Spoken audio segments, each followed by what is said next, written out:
Olá! No episódio anterior do programa Urbanidade, você viu?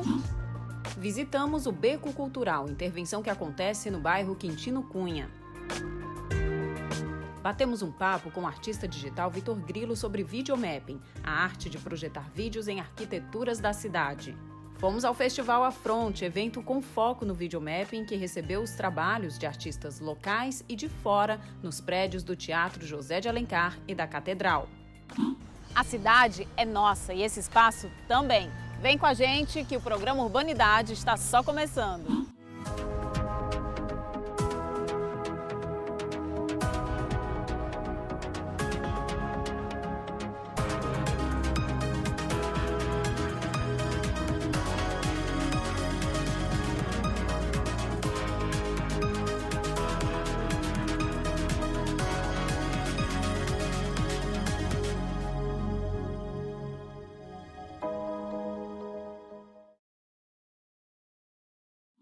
A relação entre o espaço público e a população é algo que envolve muitos fatores técnicos e sociais. Hoje vamos compreender um fenômeno em Fortaleza chamado Praia dos Crush. Este trecho da Praia de Iracema tem sido redescoberto e ressignificado por uma parte da população da cidade. Em nossa entrevista virtual, vamos conversar com a arquiteta e urbanista Bruna Gripe para conversar sobre a importância da dimensão humana nos planejamentos urbanos. E para começar o Urbanidade de hoje, vamos conhecer um museu em Pindoretama que une brincadeiras e arte. Vamos conhecer o Museu do Artista Jim Brinquedim.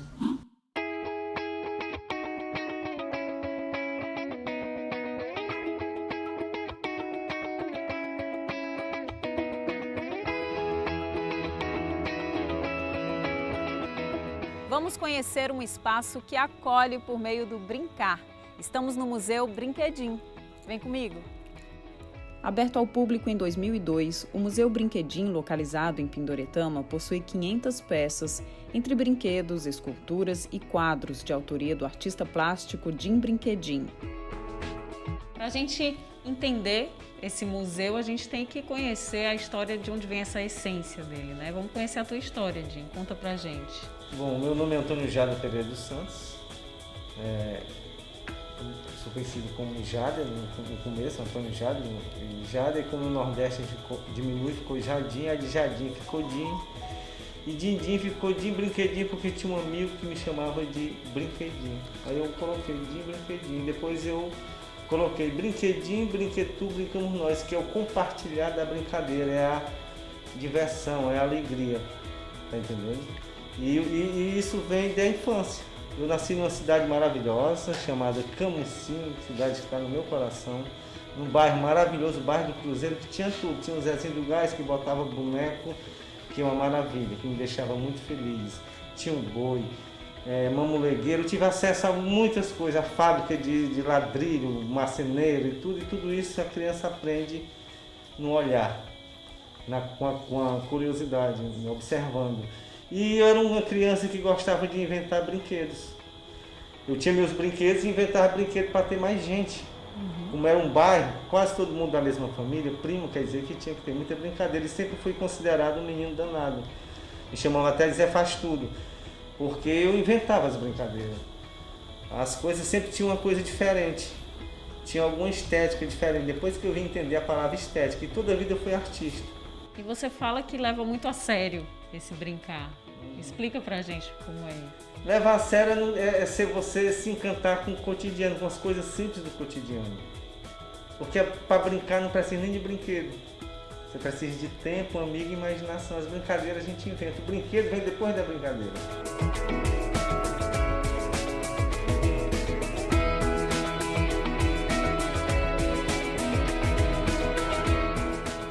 Começa contando pra gente a história desse museu. Como foi que vocês chegaram aqui e ele virou esse museu?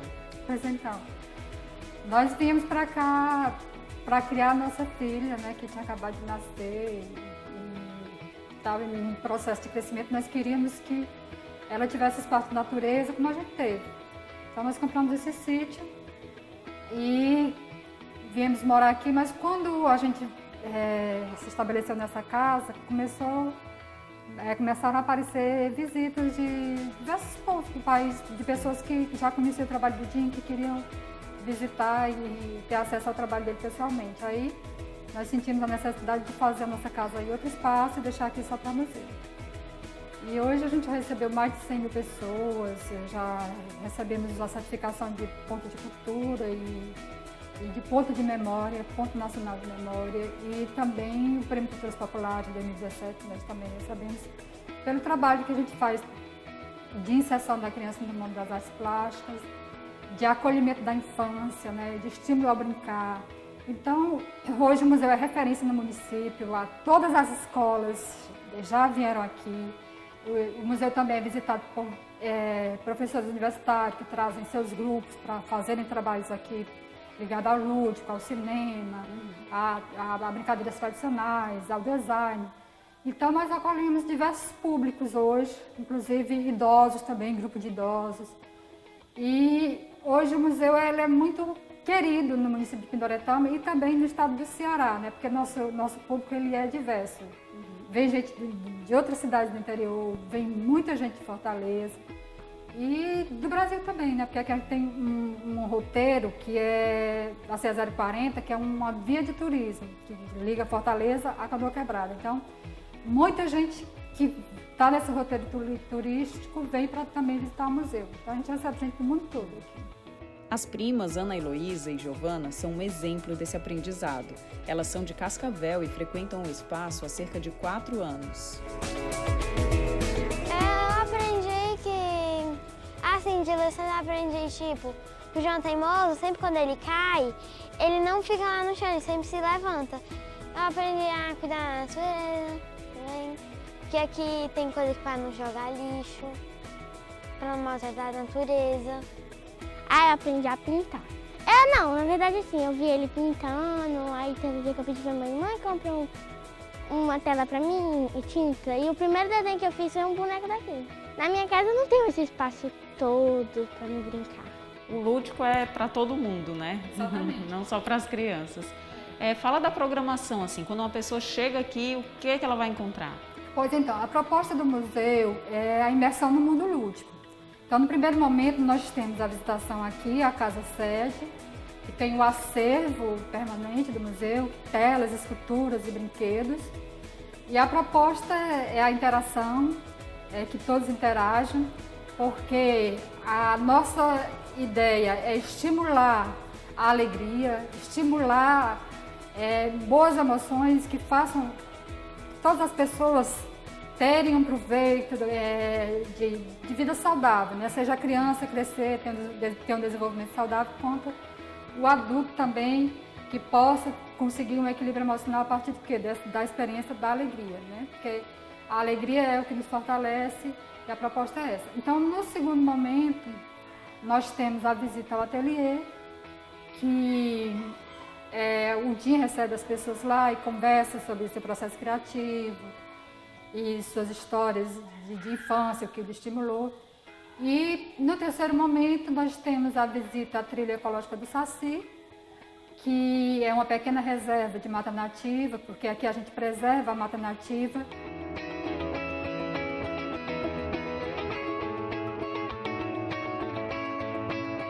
Qual seria o papel dele como uma forma de promover uma transformação na cidade, a partir da visita das pessoas que passam por aqui? Isso é muito interessante porque aqui o museu ele tem a parte artística, a parte toda estética, que são brinquedos interativos, você pode interagir, tem a parte ecológica, né, que eu fui criado dentro de sítios e sempre gostei dessa coisa do verde, da ecologia. O que eu sinto é que as pessoas que vêm aqui ficam alegres. E a alegria é compartilhada, eles voltam com alegria, voltam com uma coisa nova. Eles o que é que eles fazem? Eles vão rever, os mais velhos vão lembrar de suas brincadeiras e os mais novos vão brincar com as brincadeiras existentes. Eu acredito que há uma harmonia,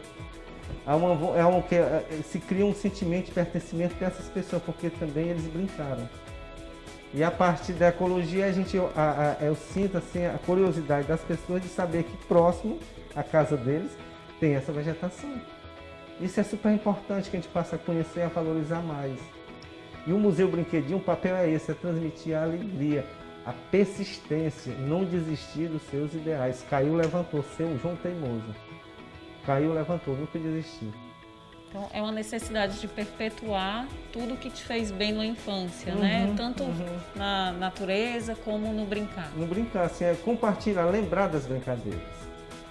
E assim, o meu trabalho tudo está ligado à brincadeira, porque o que eu faço é o que eu vivi. Eu sou uma pessoa feliz.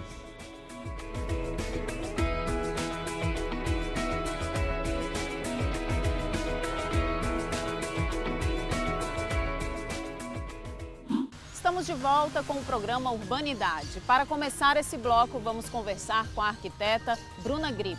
Em pauta, a importância da dimensão humana no planejamento urbano das cidades. Confira. Em nosso bate-papo virtual de hoje, a gente vai conversar com a Bruna Grip. Ela é arquiteta e urbanista e tem mestrado na Dinâmica das Cidades e Planejamento Urbano. Para começar, eu queria saber assim, de você qual a importância das cidades. Para a gente falar sobre a questão da dimensão humana no planejamento urbano, é interessante a gente compreender a importância das cidades hoje. As pessoas nunca buscaram tanto se aglomerar em cidades. Desde 2007, o planeta ele se tornou urbano, ou seja, mais de 50% da população passa a habitar a área urbana em vez da área rural. E desde então, esse número ele só vem crescendo, as cidades vêm crescendo cada vez mais em um ritmo bem acelerado, e com isso ganhando um destaque no cenário global. Então, surgem até novas nomenclaturas para tentar definir a importância, o poder e a força dessas cidades. Então, vão surgir nomenclaturas, por exemplo, como cidades globais, megacidades. Porém, o que a gente observa é que muitas dessas cidades, apesar de terem esse destaque no cenário global, de terem esse grande crescimento, elas não estão conseguindo oferecer uma boa qualidade de vida para os seus habitantes, Então, podemos dizer que nós vivemos hoje em um mundo cada vez mais urbano, porém nos falta urbanidade, ou seja, nos falta essa cidade que nos receba com uma certa civilidade, cortesia, gentileza. E é interessante que se a gente pedir para uma criança desenhar cidade, provavelmente ela vai desenhar vias, carros, fumaça, edifícios, em vez de espaços públicos, arborizados, pessoas passeando nas ruas. Se você também pedir para uma pessoa falar sobre cidade, provavelmente ela vai falar sobre o estresse, congestionamento, poluição, em vez de espaços de socialização, senso de comunidade, dos prazeres urbanos, Que era o que teria que vir antes, Isso teria que vir antes. E não esse lado que você falou, o urbano que a gente tem, de pesado, de estressante, vir antes, E também o arborizado, o lado verde, tudo isso teria que vir antes, no nosso conceito, na nossa cabeça. Exatamente, a cidade é o nosso local, é o nosso habitat, é a nossa casa, Então a gente deveria ter uma imagem positiva dessa cidade, E aí o que acontece, que diante dessa imagem negativa que a gente tem da cidade, a gente observa que as pessoas estão buscando cada vez mais se proteger dessa cidade. A gente pode falar, por exemplo, assim, a solução, por exemplo, os parklets são uma boa solução, o aumento das calçadas, voltar mesmo essa questão para o pedestre, pensar um pouco mais no pedestre, de como ele pode utilizar mais essa calçada, reduzir um pouco mais, digamos assim, o espaço para estacionamento de carros. Isso. É claro que assim, os atributos físicos da cidade, eles são super importantes, ou seja, você ter calçadas de qualidade, você ter arborização, você ter um mobiliário urbano de qualidade, espaços públicos bem pensados, mas, além disso, a gente precisa de um planejamento na escala maior, na escala mais ampla, na escala de cidade mesmo. Então, eu preciso pensar nos espaços com diversidade de uso, eu preciso aproximar essas atividades básicas da cidade, porque nada adianta, por exemplo, eu investir em transporte público se as pessoas continuam morando distante, as suas áreas de trabalho e de moradia. Para encerrar nossa entrevista, eu queria fazer 2 perguntinhas. Se existe um modelo ideal de planejamento, e quais seriam as cidades do mundo que você pode identificar e apontar para a gente nesse modelo ideal, nesse resgate da dimensão humana? Com relação ao modelo ideal de cidade, né, não existe uma receita de bolo, né? Eu sempre comento que o importante é a gente conhecer as nossas cidades, né? O diagnóstico, né, antes de você fazer um planejamento, ele é super importante, né? Eu preciso conhecer as necessidades do meu território, eu preciso conhecer as especificidades do meu território, né, para poder planejar, né, essa cidade, né, e ter êxito nesse planejamento, né? Acontece muito da gente copiar, né, padrões, né, algumas soluções que acontecem em Londres, em São Paulo, Recife, né, ou Berlim, enfim, nessas grandes cidades, mas que muitas vezes não funcionam, né, para a gente, não funcionam para o nosso clima, não funcionam para a nossa dinâmica de mobilidade, né? Então a gente de fato precisa ter um conhecimento muito específico. É claro que ter sempre, né, essas cidades como modelo, como exemplo, né, mas tentar adaptar, né, para as nossas reais necessidades. Bruna, a gente agradece a sua entrevista e assim, que esse planejamento possa deixar as cidades e fazer com que as cidades sejam cada vez mais vivas e que tenha essa participação de fato de todo mundo, né? Porque a cidade é o nosso lugar, é a nossa casa. Exatamente. Obrigada. Ela já foi conhecida como Praia do Peixe, Praia do Lido, mas desde 2016 passou a ser chamada de Praia dos Crush, um fenômeno social e urbano que já foi objeto de estudo de sociólogos e mantém até hoje um público fiel.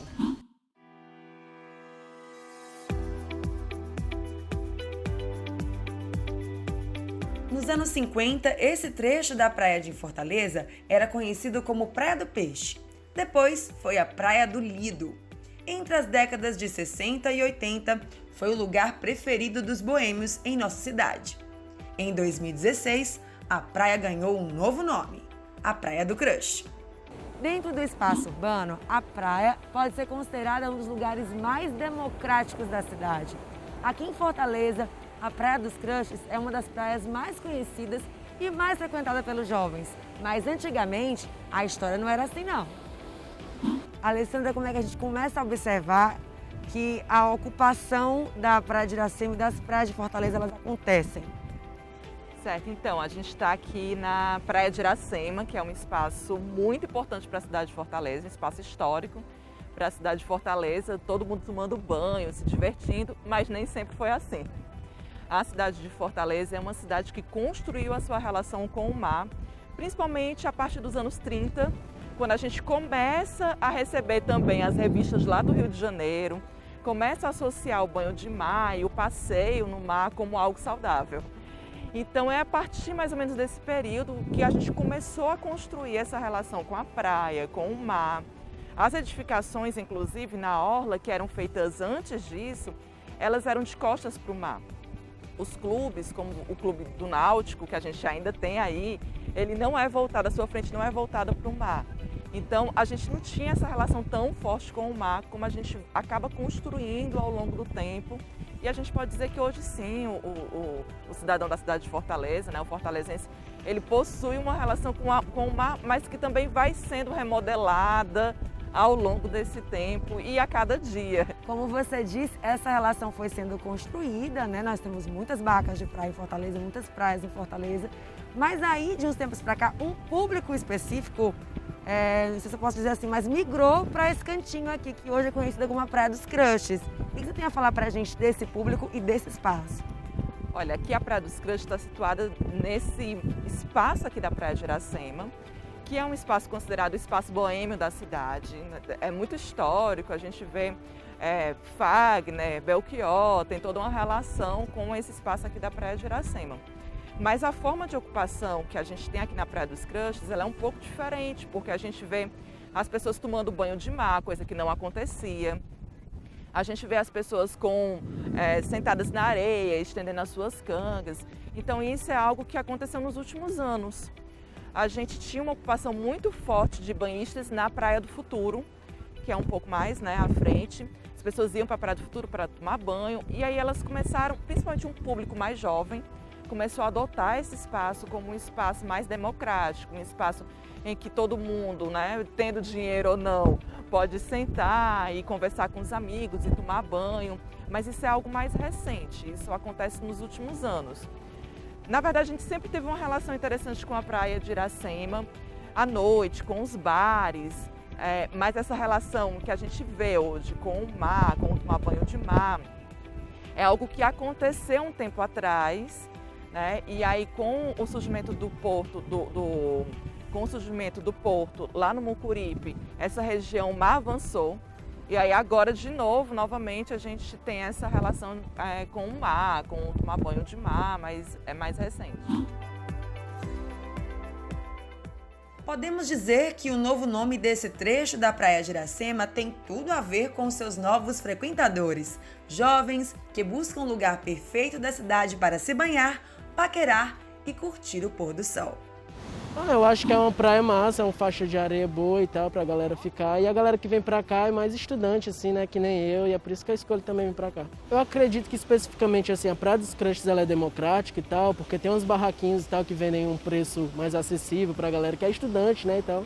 Eu acho que aqui é um ambiente bem acolhedor, né, diante de toda a praia. Eu estava até conversando com os meus amigos, que aqui é um lugar bem mais democrático, diante de todo o restante da praia, justamente por isso, né? Tem muita galera jovem que dialoga bastante com as outras, a gente vem e conversa com outras pessoas que a gente nem conhecia, então eu acho aqui bem acolhedor e um ótimo espaço para socializar com as outras pessoas.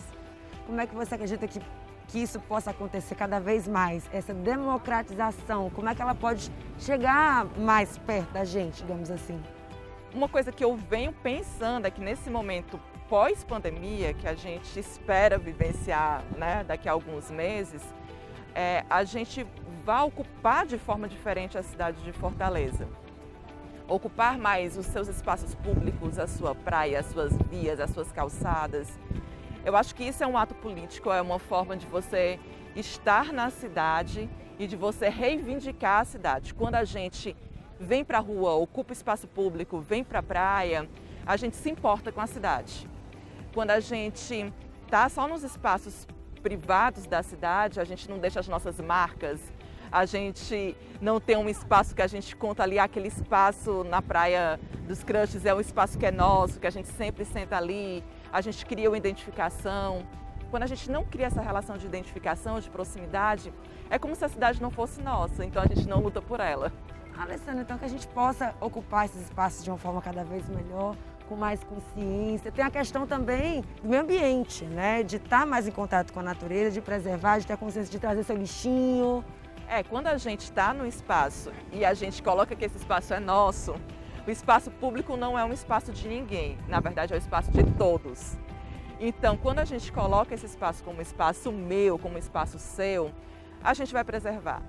A gente não vai fazer uma ocupação que vai degradar o espaço. A gente vai se preocupar com ele e vai cobrar que o outro faça a mesma coisa também.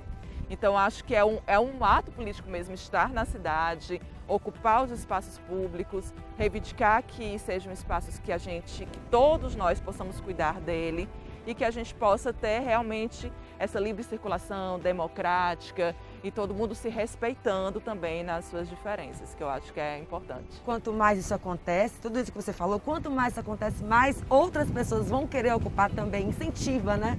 Ocupar de uma forma legal, bacana para todo mundo. Incentiva. Tem uma antropóloga, que é a Janice Caiafa, que ela diz que a coisa mais importante de uma cidade é a gente na rua. Porque com gente na rua, a cidade fica mais segura. A cidade fica melhor da gente caminhar, da gente encontrar o outro, da gente conhecer as pessoas. Então, para a questão da violência é uma questão muito discutida na cidade de Fortaleza. Uma das formas da gente combater, né, a violência na cidade de Fortaleza é gente na rua, gente nas praças. Então, que as pessoas possam vir cada vez mais para a praia e usar da melhor forma, é claro.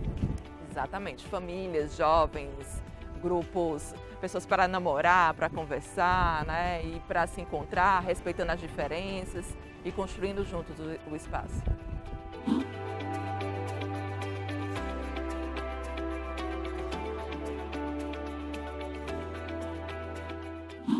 O Urbanidade de hoje chegou ao fim. No próximo programa, voltamos com muito mais para você. Nossos encontros são às terças, quintas e sábados, aqui na TV Diário.